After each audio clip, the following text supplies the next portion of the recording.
Hi, Jane. How's it going? Hi, I'm doing well. Awesome. Well, I mean, the this year has been wild, hasn't it? Yes, it is. In the pre-meetup chit chat, we were talking that we last saw each other in February, and it feels like it's more than a year ago. We were both not sure if it was this year, but yeah. Oh my, oh my. You will talk to us about a really, really interesting topic today, aren't you? Let me add the slides so that all of you can join here as well. You are talking about a culture issue that unfortunately is quite Prevalent. prevalent, right? I think. Prevalent in tech, and I'm super, super excited to have you talking about that because Jayne is not only a good friend, but also a ridiculously smart engineer and also a fantastic human being. And I'm so, so excited to have you today and see what you want to share with us and the community today. You ready?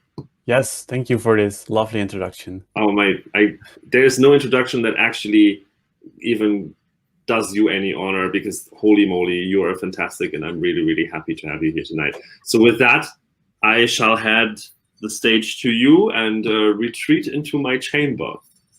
Have fun, everyone. Wow.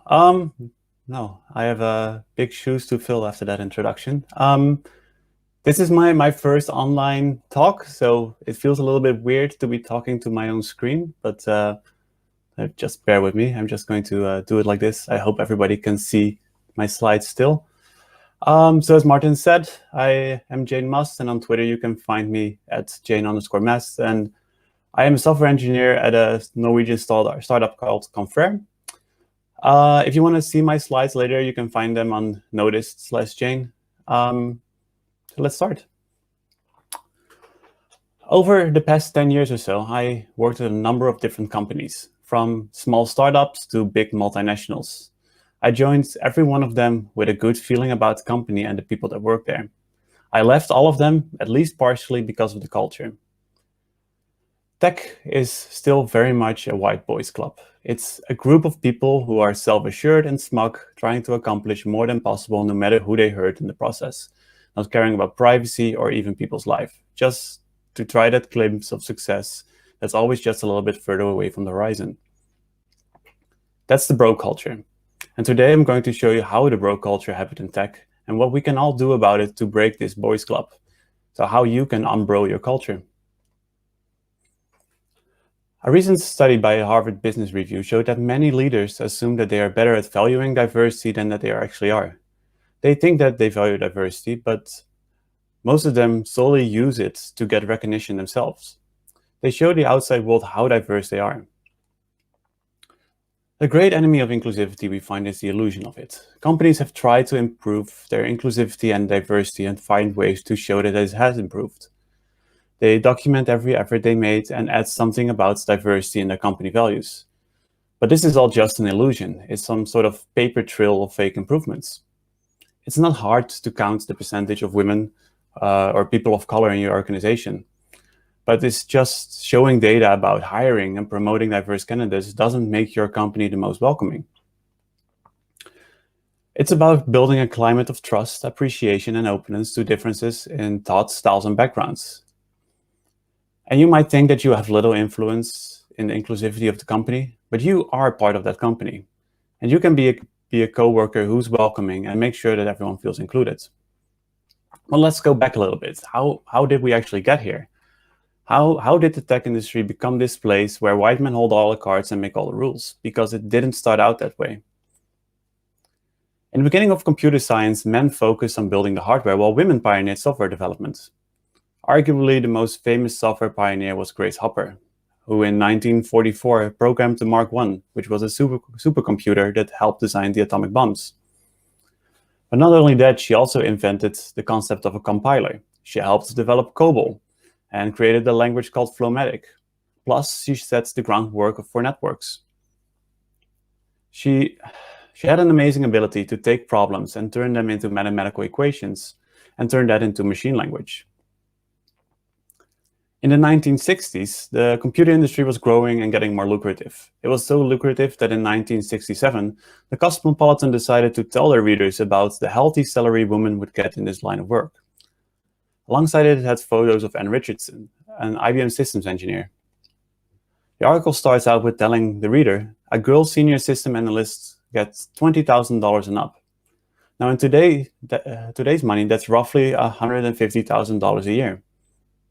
If you compare that to a female secretary in New York back then, which was a high-paying job in a high-paying city, the average was around 50 to 100 a year.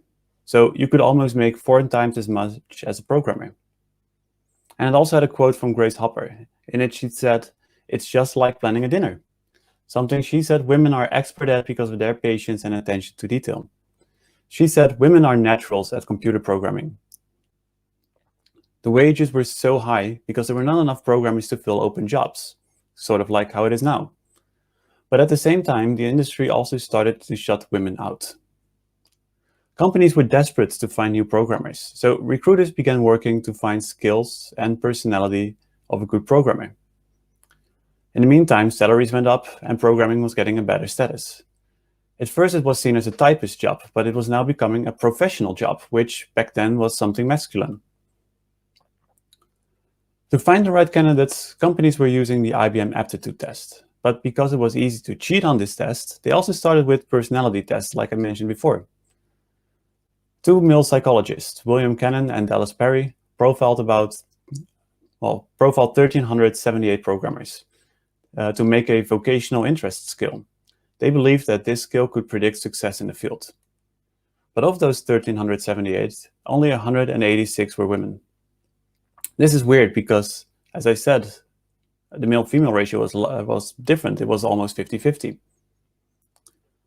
So based on their studies, they found out that good programmers are people that like solving puzzles, but they also shared one very specific trait. They wrote that programmers dislike activities involving close personal interaction. In their paper, the words woman and women didn't appear once. They only referred to the group as men. Their personality test became widespread and people were starting to be selected for being antisocial and not just for talent. And this was the beginning of the now well-known stereotype of the seclusive developer. But what is clear about this is that this criteria favored male programmers more than female programmers. Antisocial personality disorder, for instance, favors men by 3-to-1 ratio. Autism and Asperger's is seen as high as 70 times more in men. 7, not 70. Besides that, women who have these characteristics are seen as not liking people, while men are seen as a lone wolf, something to be admired. In his 2010 book, The Computer Boys Take Over, Nathan Esminger wrote, "The industry selected for antisocial mathematically inclined males, and therefore antisocial and mathematically inclined males were overrepresented in the programmer population. This in turn reinforced the popular perception that programmers ought to be antisocial and mathematically inclined, and therefore male." And once this process got underway, every room related to computer science began to be filled with antisocial men. Classes, conferences, labs, workplaces, they became senior programmers, bosses, and teachers. In the 1980s, when computers became normal to own at home, it became a boy thing, something to be used by a father to bond with his son. And the stereotypical nerd was so widespread that mid-80s movies like Weird Science, Revenge of the Nerds, War Games, they romanticized the awkward geniuses who uses tech to win affection of attractive women. But even though popular media didn't create this stereotype, they definitely reinforced it. In the mid-90s, there was a startup called Trilogy. A lot of people don't know Trilogy, but I'm going to tell you a little bit of a story because it's basically the beginning of the bro culture as we know it now. Trilogy was run by a Stanford dropout called Joe Lehman. After getting money from his investors for his software, he had an idea on how to hire new programmers. And it's one that's still visible in today's hiring strategies. Instead of hiring experienced programmers, he would take talented, overachieving students directly out of graduation. The ethos of the company was, we're elite talent, and it's potential and talent, not experience that has merit. They were only looking for the best. To get those students, they passed out laptops in universities and hosted extravagant dinners at top restaurants in San Francisco. And most importantly, the recruiters were mainly young, good-looking women. The idea of Joe Lehman was to hire women that would never look twice at an engineer. But once a student was interested in working for Trilogy, they had to undergo a series of brain teasers. And this too might sound very familiar to you. They would ask them questions like how many piano tuners are in the world. This is a hiring strategy that Google has done till about 2013, but a lot of companies are still doing this. And these questions don't have anything to do with being a good programmer. This is for cultural fit. Trilogy was looking for people with extreme confidence, people that would answer these questions without any actual expertise. Their company culture was work hard, play hard. They had insane working hours, they did drinking and gambling and company trips to Vegas, plus they valued potential over experience. All of this made the culture male-dominated. It was completely hostile towards women. Trilogy was among the first in a long line of tech startups that required assimilating into a culture of masculine arrogance that many people, especially women, might want to sign up for. In the past 20 years, much has changed, but the bro culture still exists. You might have heard stories about Uber, Yahoo, or Boeing, and many others. Now, this story had focused a lot about women, but it's not just women. It also happens to all other marginalized groups, people of color, gender, sexual, and romantic minorities, people with a disability, and people in economic and social hardship are amongst others that undergo sexism, harassment, and discrimination. But how can you help with that? How can you be a better coworker?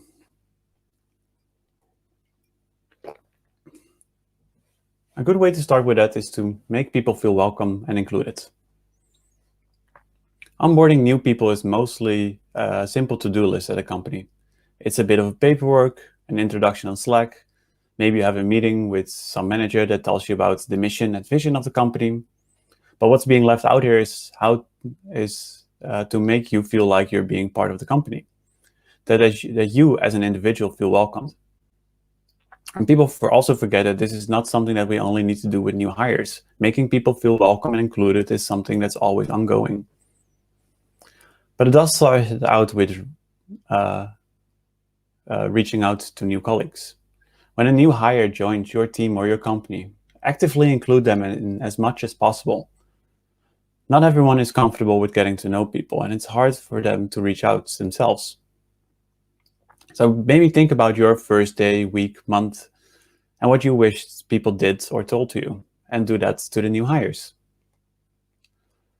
One of the things you can try is by introducing onboarding buddies. Someone that just helps out the first few weeks with getting to know new people, getting to know the company culture and how everything works. And someone who checks in on the new hire on a regular basis, asks how it goes, ask a little bit about the personal life, just make them feel welcome. But when someone does join your team, remember that the entire team changes. You have a completely new dynamic. Just think of it as forming a new team and how you would handle that. Try to make sure that this person feels like an equal member in this new team. And don't assume that they will eventually learn, because that's just going to exclude them. So when you have meetings that are going to discuss things about things that happened in the past, talk to them before and explain what's what. So language is a tool that we use to create a common understanding. It's powerful and it's essential for creating an environment where everyone feels welcome and included. But sadly, it's also used to leave people out, to discriminate and marginalize. And this has been done for so long, it's becoming an unconscious habit. It's such a habit that people actually disagree that some terms are excluding people. To create a more inclusive environment, we need to take a look at these words and phrases that have long gone unchallenged, and dig deep into empathy and imagine an experience that's not our own. There's a few things that I would like to point out. So some changes that you can make on how you communicate. So jargon and abbreviations, they can exclude people who might not have specialized knowledge of a particular subject and impede effective communication as a result. Try not to use jargons that are made up in your company, and only use jargons that are widely used, and if necessary, explain what you mean. But if you do have made up abbreviations in your company, you can, for example, in a presentation where you use it, add the full phrase on the slide the first time it comes up. So this is something that's been discussed a lot. People say that using guys instead of people or folk or everyone is normal. And yes, it's normal in the sense that a lot of people are using it like that. But using guys assumes that the normal default human being is male. And numerous of studies show that guys, he, and men cause people to specifically think of males. When you talk about your user in a meeting and you say he clicks on that button, you're picturing a man clicking on that button, which could then lead to unconscious assumptions. So instead of guys, you can use people, folk, everyone, or y'all. And instead of he or she, you can use they. I sometimes hear people using phrases like they're just a little bit OCD. But terms like bipolar, OCD, and ADD, they are real psychiatric disabilities that some people, maybe some of your coworkers, actually possess. They should not be used as metaphors for everyday behavior. Also, try to avoid derogatory terms that stem from the context of mental health, for example, crazy, mad, schizo, or psycho. And it also counts when you're coding. Don't use derogatory terms in your comments or your commit messages or your PRs. Don't use profanity, keep it inclusive, and don't assume that just men are going to read your code.